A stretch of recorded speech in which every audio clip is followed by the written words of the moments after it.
Hello and welcome back to this damnful idealistic crusade. In this video I'll be discussing the 27th book in the iconic Hardy Boys series, The Secret of Skull Mountain, in both of its text editions. For those who are unaware or haven't seen any of the previous videos in this series, starting in 1959, the Stratemeyer syndicate, who oversaw and published the books, decided to embark on a multi-year revision process, going back and revising, and in some cases basically rewriting pre-existing books that had been published up to that point. So for the Hardy Boys, that meant the first 38 books in the original canon series now existed in two different forms under the same title, and of course all with the Franklin W. Dixon House name, as all the books were ghostwritten. But they did this over a nearly 20-year period, and by the end of things you had 38 new versions of the existing books that were done to be the same size and style as the books that were published 1959 onwards,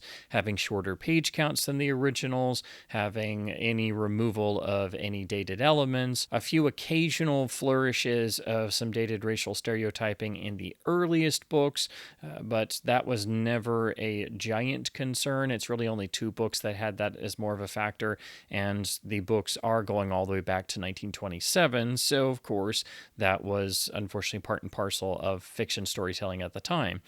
But the idea was that they were going to remove anything that severely dated the books.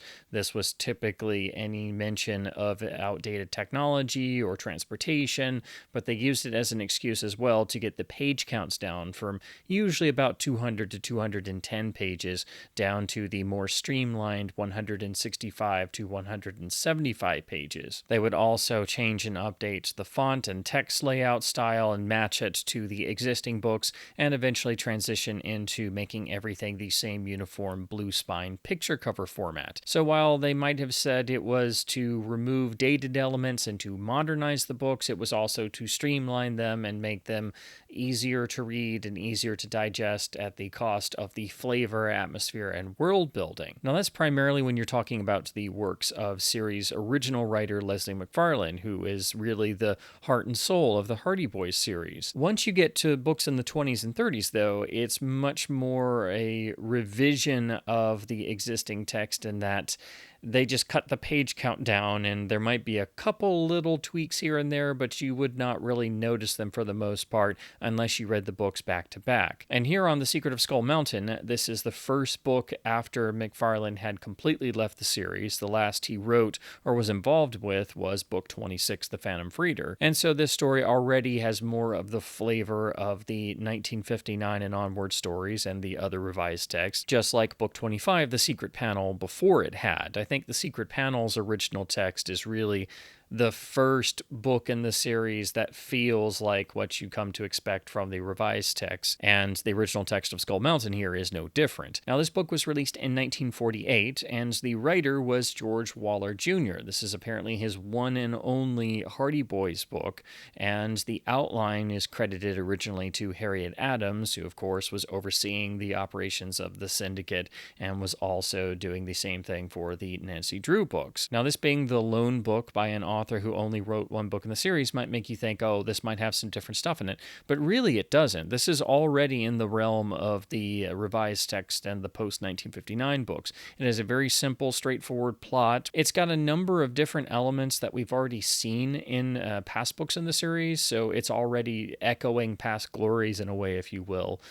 But it is effective enough. It just doesn't really have much of a gripping narrative drive to it, even though it does have enough action and enough roughing it in the wilderness. This is definitely one of the Hardy Boys books that is more about being in the great outdoors instead of being in Bayport. Now, the plot involves a water shortage that's going on in Bayport, and that's because a reservoir project that's on the titular Skull Mountain is seemingly being sabotaged somehow. The boys are friends with Dick Ames, who works for Bob Carpenter, the engineer of the project, and no one can figure out exactly why. dry, but somehow the water level is actually dipping and dropping, and this seems to happen overnight, and then during the day the water sort of fills back up, but somehow the water keeps disappearing, and it becomes quite obvious that this is the result of someone scheming to sabotage the project because they don't want the project to be completed and they don't want anyone in the area.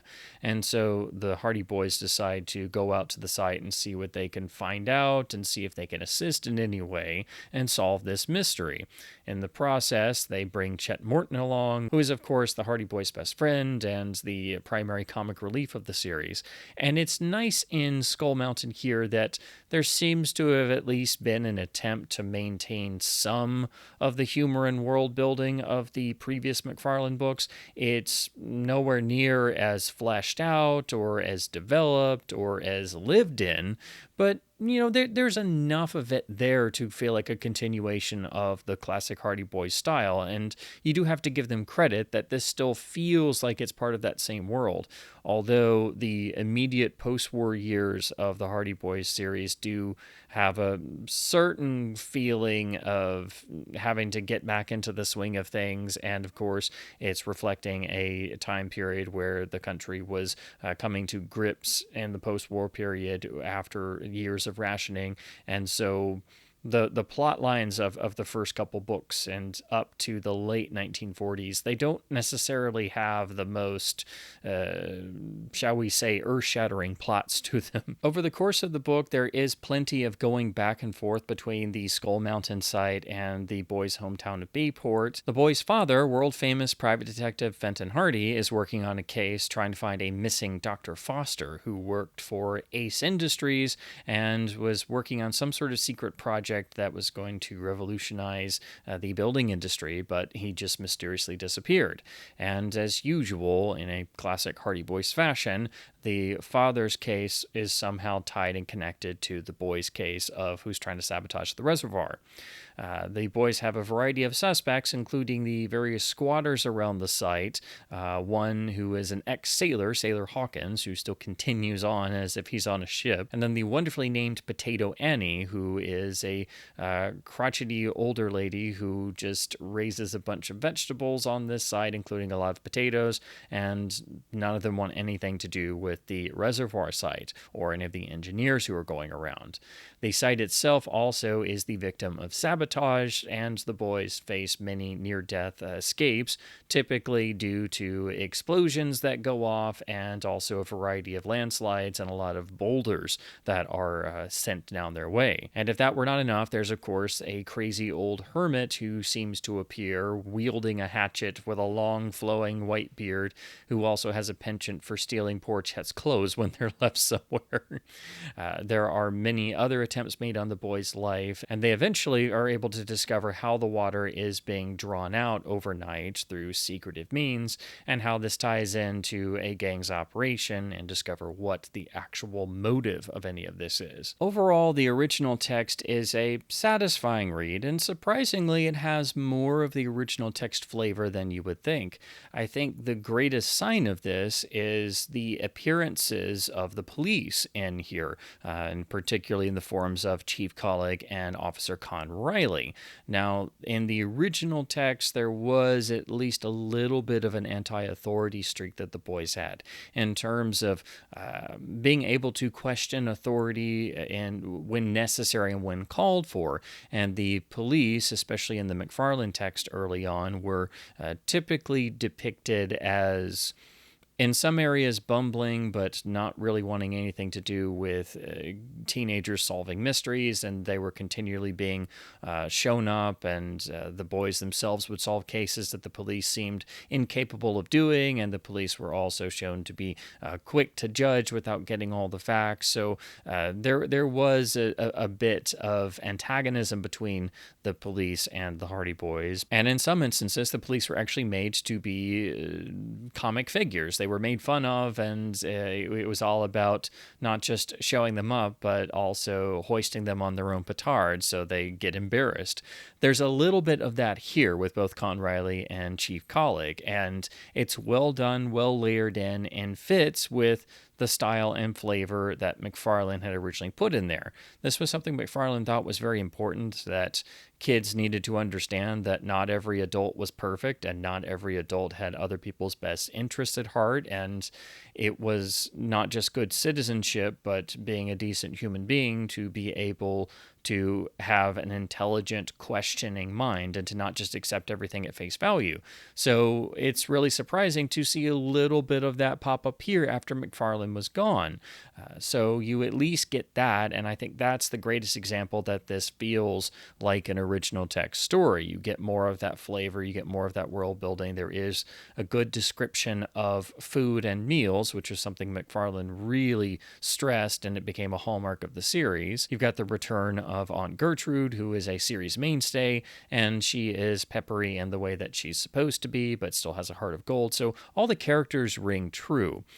The issue with the book, though, is that not only are we seeing certain elements that we've seen before multiple times across the series, but there's a lack of urgency. And on top of that, the villains themselves don't seem all that bright, nor does their plot seem all that, again, earth-shattering. In some instances, they seem quite bumbling, and some of them just get captured, and it's just like, oh, well, I guess they got captured. The final ending has the appropriate levels of confrontation and some bits of action and trying to find the missing scientist and finding out what the MacGuffin of the whole story is and why they're trying to sabotage the site. But if you start looking at the plot closely, you can start poking holes in it. You can start asking a lot of whys. You can ask, okay, well, why, if they had a system of secret tunnels, why didn't they use them more? But a big one is, if the boys are investigating the site at night when nobody is around, why don't you take care of the people trying to catch you at your own game? There are attempts made on the boy's life, but not many of them are life-threatening. But the ones that are, they never follow up with those. And then there's significant stretches of time where the Hardy Boys and Chet Morton are just going all around everywhere, and they could have easily have been dealt with at some point, or at least had some threat level to maybe discourage them from doing so. But there is one particular plot hole that pops up that you will probably notice. It's a blink and you miss it thing. It's not gigantic, but it is something I noticed on this reread. And that's after the sequence where Frank is kidnapped. The book does the thing that some of the early original text did, of splitting the boys up and having one chapter tell the story up to a certain point with one brother, and then the chapter after that is basically a flashback chapter saying what happened to the other brother and where he's gotten up to. Well, that happens here in Skull Mountain, but when Joe Hardy and his father Fenton are searching for Frank, they manage to find the boy's motorboat, the Sleuth, where Frank had left it. But if you're paying attention to the text, he had eavesdropped on gang members and was watching a secret meeting when he was captured. But the reason why he had waited around there was partially because the boat was out of gas. So when Fenton Hardy, world-famous private investigator, tells the Coast Guard, okay, well, we'll just take our motorboat back to the dock and we'll just keep looking for my son, there's a bit of a problem, because they'd be marooned on this island because there's no gas in the tank. I will also mention that there is a little bit of a spooky flavor given the title being Skull Mountain. The location gets its title because apparently on the other side of the mountain there's an old Native American burial ground, and so the boys are constantly being confronted by skulls that are left as calling cards or sent tumbling down the mountainside along with a boulder attack on the boys, and so they get another skull as a warning. The original 1948 text of The Secret of Skull Mountain is a solid Hardy Boys book. I think the issue is that it kind of feels underbaked. Everything in it works, But if you really wanted to scrutinize, you could poke holes in the plot, and it never gets a sense of urgency to it. But it moves along well, and it's more of an outdoors Hardy Boys experience. So you get that fun, and there's some explosions and secret tunnels and a definite mystery to solve. A crazy old hatchet wielding hermit in the woods, and various goings on and multiple near death escapes, plus a good sense of at least some of the original text humor and atmosphere that we love from the Leslie McFarlane book. So it's at least carrying on that tradition. It's just overall, again, I think the best way to describe it is it's just a little bit underbaked. It's solid. Everything in it works, but it doesn't really grab you. And that's typically how I feel about a number of the books around this time. There is no bad book in the Hardy Boys canon, but there are some like this that everything feels like it's just on a little bit of a low burn in terms of the intensity, the pacing. It doesn't reach out and grab you while you're reading it. Now, the revised text was done in 1966 by the author David Grams, who had written the outstanding revised text of the Shore Road Mystery, which is one of the best revised texts, and the equally striking revised text of Footprints Under the Window, which was one of the original texts that was probably one of the diciest in terms of it being one of the two that had heavier doses of racial stereotyping for a number of characters in the original text. So you would think that him doing the revisions here on Skull Mountain might mean we get a book with more energy and new subplots like those. But this is adapting book 27, where things had already standardized to some degree. So really, this is another of the revisions where the primary goal was get those pages down. So this goes from the originals about 212 pages down to about 176, 177 pages. The pacing is much snappier, but you lose a lot of the little bits of atmosphere, chiefly anything to do with the police being either figures of comic relief or antagonistic towards the Hardy Boys. That's all gone. They are right back in their traditional standard way of acting like the boys' best friends in certain fashions, and the boys come across as like deputized police force members, if you will. So you do lose out on a lot of little bits of business, but that is the first thing you notice is gone. The humor and descriptions and characterizations still remain intact. However, because the book moves much more quickly and is snappier, the moments that are replicated have been reduced as well. So none of them land as fully or as deeply as they did. But for the most part, this is about, I'd say, 95% identical to the original text. There's not a whole lot that has been changed. Most of it is updating things, such as the opening of the book. The boys hear about the water shortage, getting a paper from a newsboy in the original text, whereas in the revised text, they hear it on their car radio. But everything else in the first chapter is the same. Similarly, when they hear descriptions of the project in the revised text, it is full of extra details about modern construction and dam building and reservoirs, whereas in the original 1948 text, you don't have that. What's interesting is there are definite fix attempts made here in the revised text. Number one, the plot hole I described is removed because in the revised text, it clearly has Fenton Hardy say, "Can you give us some gas to the Coast Guard before they leave?" Because the gas tank on the Sleuth was, of course, empty. So that plot hole has been fixed. There's a couple other little bits of massaging. The thing I mentioned about the boys investigating the reservoir site on Skull Mountain at night and no one thinking to mess with them or try to scare them off or anything, that has been explained away partially in the revised text by there being snipers out. And there's also extra workers who are still working on the site. In the original text, it's like everybody just left, and it's two guys there trying to figure out what's going on, and the whole city is getting pissed off, and no one can figure out anything. Whereas in the revised text, it's much more believable that there's still like a survey team and 5 or 6 other guys trying to complete work, and they keep getting sabotaged. So the theme of the site being sabotaged is much more prevalent in the revised text, plus There's apparently snipers at night, but that itself doesn't go very far because the boys are still able to wander around at night because this is still replicating the original text where there wasn't a sniper at night. And at the end of the book, the gang is talking to themselves, and one of them goes, "Well, why didn't you shoot at them?" And the other guy says, "Well, we just didn't feel like going out that night, so I guess we missed them." So at least it's explained, and there's an extra danger note. So there's a couple little things like that where you can tell the writer or the syndicate or both had tried to address any slight inherent issues in the original text. So there are a couple improvements like that.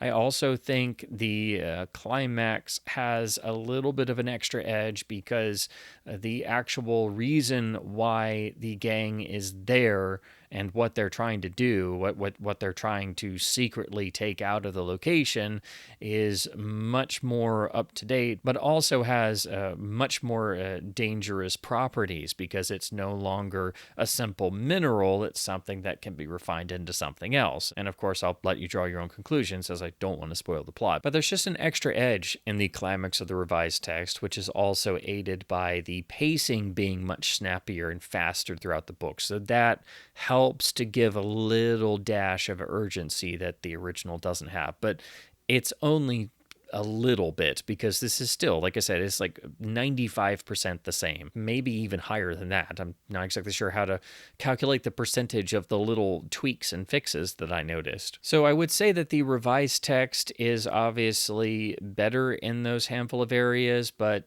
I don't know if it's necessarily worth the cost of losing out on the atmosphere, world building, character, humor, and also the police being more like the early books in the original text form. I don't know if the revised text improvements are worth the cost of the original text elements that they replaced. And also, you can clearly tell the revised text is not as detailed or as lived in. When you read the books back to back, all of this will jump out to you because you feel like you're rereading the same book and it's just more choppy. It is the same exact plot, and so I don't know if reading the revised text directly after the original text is a good idea unless you're trying to do one of these comparisons. Maybe wait a day or two so it doesn't feel so distinctly like you're rereading the same book, but, 30% of it has been removed or reduced. But it's a solid revised text. I just think the original text does edge out as the better reading experience. So if someone asked me which text to read if they haven't read the book, I would say read the original text with the added note that the revised text does tweak a few things and make some improvements and does fix one plot hole. And if you ever needed a specific example of how the revised text could cut down on the original text, all you have to do is look at the villain here in Skull Mountain. In the original text, his name is Klinger, Klenger. In the revised text, it's the same character, same setup, same background, same plumber's shop and everything, except his name is now Kling. So I guess they thought taking off 2 letters was going to save them a certain percentage on ink and page count, I guess. So if you scrutinize closely enough, you can find little things like that where they decided to tweak the villain's name and remove 2 letters as a means of saving money and pages and ink. Not to talk about the cover artwork, there are only 2, one for the original text and then one for the revised text. The original 1948 cover artwork was by series artist Russell Tandy in the style he had established for the books. This has the classic logo on the top in red and the title in white, as we've seen on the other books at this time period. And here we've got a really nice 1940s depiction of the boys on Skull Mountain. We've got them actually trying to climb to the summit to get to the smoke signals that are going off coming out of the ground, which is actually the secret tunnel entrance. So that is correct and accurately depicting that element from the book.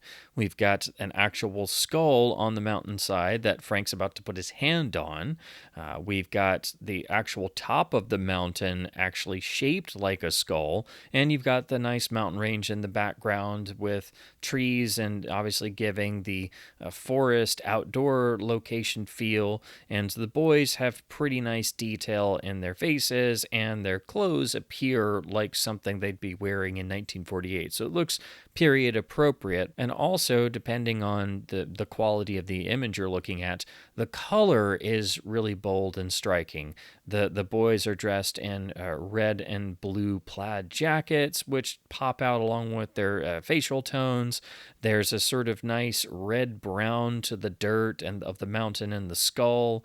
The smoke plume comes up and pops out and actually goes into the Skull Mountain title. And then you've got greens and yellows in the background with a nice sort of overcast sky. So it is a really appealing looking image. The only issue I've ever really had with this cover is that the actual size of everything seems off. I know the boys are getting to the top of the mountain, but it's as if the mountain doesn't look all that large, and the hole in the ground that's emitting smoke, it also looks rather small, and it just doesn't quite fit the way the mountain itself is described in the book. So it's got all the elements, but I just think the composition skews the sizing a little bit.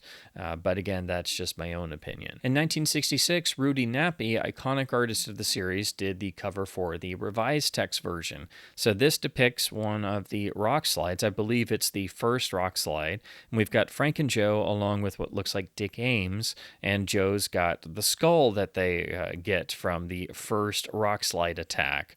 The boys are, of course, dressed in much more modern looking clothes, as this is an image from 1966.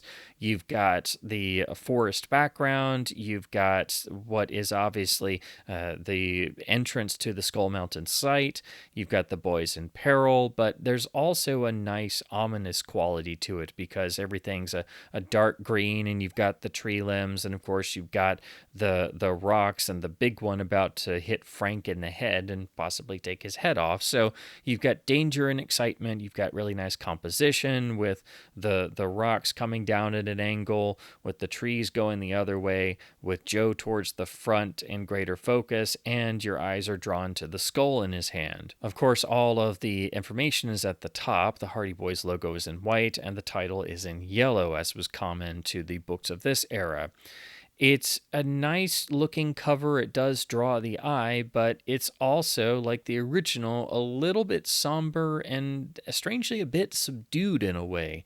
It is directly depicting a moment from the book, and it's well done, and it's a very good cover, but it's not the most immediately attention grabbing one, despite the lovely composition and the danger. And I think that's partially due to the title being a little bit large and taking up the whole top third. And on top of that, it's just the boys running from falling rocks. It's not anything that's extraordinarily earth-shattering. I think the big elements here are the composition, the ominous feeling, the skull in Joe's hand, and most of all, the very big rock that's about to hit Frank. I think that's why Nappy made one of the rocks an actual bigger boulder, as otherwise it looks like they're just being pelted by some rocks and pebbles. I think both covers are good and evocative of the eras in which they were made. I don't know if I actually have a preference between the two, though. The Nappy artwork is what I always think of in terms of the book because I grew up with the revised text,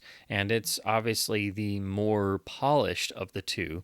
But if I'm thinking about the book in particular, I think the original Tandy artwork gives you more of the feel and more of the location, and is very much linked to the flavor of the original text directly. Plus, it's showing the boys in 1940s clothing, so it fits with the core of the original story. So I think each is excellent for the respective books it was the cover for. Now to talk about the editions I have in my collection, I've got two original text picture cover editions. This is my first one, which has a little bit of damage on the cover, but is otherwise in nice shape and has really fantastic color reproduction. As you can see, the color just jumps off the cover of this book in terms of the richness and the saturation levels. It's not overdone, it's just extremely well printed.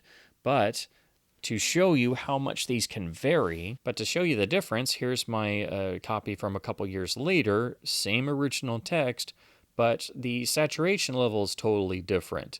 So it changes how you actually visualize and appreciate the cover, and the cover art reproduction varied like crazy from printing to printing for the whole history of the series. So you can see up close, here is my earlier copy, and then here is my later copy. And it's debatable which is better or which is closer to the original. The later copy, even though it's not as boldly saturated, is arguably a little bit more detailed. And you can also see the cropping on each is a little bit different because that would vary as well. You can also tell the era of the books by the color of the blue. So the older one that's more saturated has a bluer spine, whereas the slightly later one has a lighter spine. And the same goes for the rear covers. The book list is how you date the picture cover copies for the most part. So my older one goes to Desert Giant, which puts it at about 1961. My second copy, the lighter one, goes to The Haunted Fort, which puts it about 1965, making it one of the last publications of the original text. Both, of course, carry the classic brown and white end papers of this period of the books. And then inside, we have the original front piece artwork. The original copyright date with contents list, and the other dead giveaway that this is an original text because the last chapter is already past page 200, and that did not happen on the revised text. And as I've already discussed, the original text at this point had already switched to the classic font and layout of the revised text. So everything from Secret Panel onwards has the classic look and feel. It's only the original text of the first 24 books that have the classic font and layout that people think of for the original text. Here's my picture cover copy of the revised text. This is a nice condition copy. It is from about 1972, and of course it's early enough as it predates the later printings where they started slapping the number on the cover and eventually a blue bar across the top before transitioning to the flashlight editions. The cover artwork reproduction is very good and is always the best you can get for the Rudy Nappy cover artworks as compared to the later printings. For comparison's sake, here's my childhood flashlight copy, and as you can see, there's differences in color and actual level of detail, plus the flashlight edition has cropping on all sides. It's still well done, but the quality of the flashlight reproduction of the cover artworks could vary wildly. But the big thing here is you can tell there's some differences in color and fine detail. Some things are, of course, cleaner on the flashlight edition because they could go in and rescan it or clean things up, but these will still vary wildly. But so could the original picture cover editions.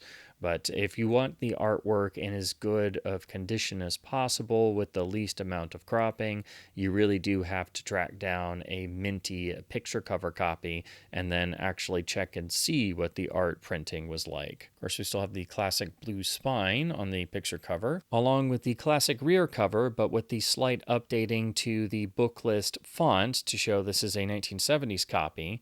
And I can date it to 1972 because the last book listed is The Masked Monkey, the classic book that came out that year. This, of course, has the iconic black and white end papers the books had transitioned to from the brown and white ones. We have the new front piece artwork with crazy old hatchet-wielding hermit guy, the new copyright date and chapters. And like I said, there's a big difference because the last chapter of this edition starts at page 172, whereas the last chapter of the original text started on page 206. And here's page 1, which opens in an almost identical way to the original. Here's my flashlight edition. That's my childhood copy, so this is the version I reread growing up over the years. Again, the artwork reproduction is really good and solid, but when you hold it against an earlier or original picture cover copy, you can spot the difference. And of course, you've got cropping along the top and sides. but this is pretty well done for a flashlight edition. Of course, they all have the uniform flashlight spines, and the standardized rear cover that is identical on all flashlight editions. We have, of course, the front piece artwork, and this is printed on modern recycled paper, so if you get a flashlight edition in good shape, it's also much clearer. Now, this is a printing from the year 2000 when they were still making these at a nice high quality level. As I discussed in these videos, if you get enough flashlight editions, you can start to tell the well-made ones from the later ones where they started to get more sloppy. As long as you've got a flashlight edition from around 2000, really up to about 2005, that's, I think, the sort of cutoff point. If you're in a used bookstore and you see a pile of flashlight editions and you were to open to the copyright page and look at when it was printed, the older copies are almost always better printed, and especially the most modern ones where they've added the penguin logo on there, those are going to feel the most flimsy, and as they went along, the cover artwork reproductions got less and less good. So if you want the best flashlight editions that are the most sturdy and well made, you want the ones from about 2000 to 2004, or sometimes even the late 90s. It just depends, but you usually don't find a lot of 1990s copies out in the wild. But that's just because I've seen way too many flashlight editions that I started to be able to tell that the older ones just felt better made and more sturdy. But the later ones are still perfectly fine, and you wouldn't really notice a difference unless you were comparing copies directly. Of course, the revised texts also have the classic internal illustrations as well. So here's a really striking double page image that shows the boys starting to go up the hill and has a nice sense of verticality as it goes up at a diagonal angle. And it's also interesting because it starts on the right page and goes back up over onto the left page that you've already read. So it's a striking example of one of the few times the books would do this. There are some that have atypical layouts and some that would go across two pages, but it was rare for them to go in a diagonal fashion against the flow of reading. Here, poor Chet Morton can't catch a break, and in one of the funny moments of the book, he goes plunging headlong into the reservoir. Here's a moment from one of the highlights of the book where Frank has been kidnapped and then manages to get away, but he's on basically an old raft or a dinghy at sea during a storm, and he has managed to rig up an improvised sail that he's hanging on to, but the sea gets too rough and he gets tossed into the raging waters.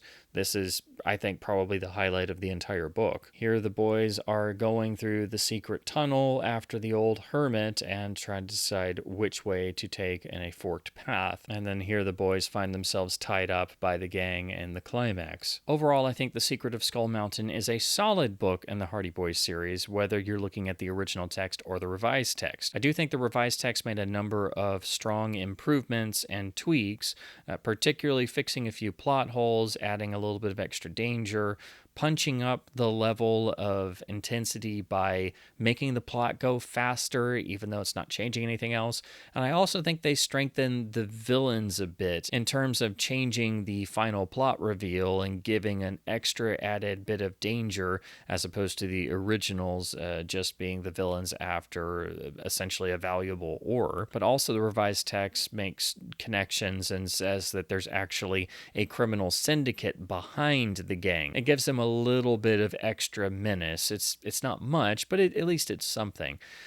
However, the original text is the better book. I think that becomes obvious when you read them because the revised text is basically a shortened version of the original text. And while it has some nice additions and tweaks that I wish were in the original text, the revised text still is a shortened, slightly watered down version of the original. It's not adding enough to make it a distinct work on its own or to stand on its own freely as opposed to the original that it's adapting. So if choosing between the two, I would lean towards the 1948 original as the better book and the better reading experience, though again, the revised text does have some nice additions and tweaks that If they were in the original, then it would be the perfect version of this story. So those are my thoughts on both texts of The Secret of Skull Mountain. If you've read both, I'd love to hear your thoughts in the comments below about how they compare. Or if you just grew up with one text, I encourage you to try the other one and see what you think. As always, I hope my babblings about the Hardy Boys series and comparing the text editions has been at least somewhat fun and informative.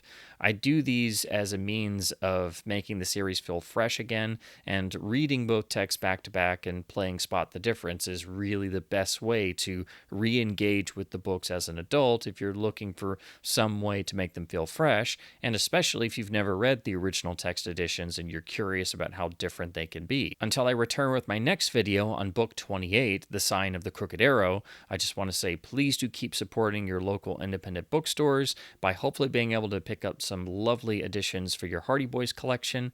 Keep reading the classic Hardy Boys series, keep reading print books, and thank you ever so much for watching.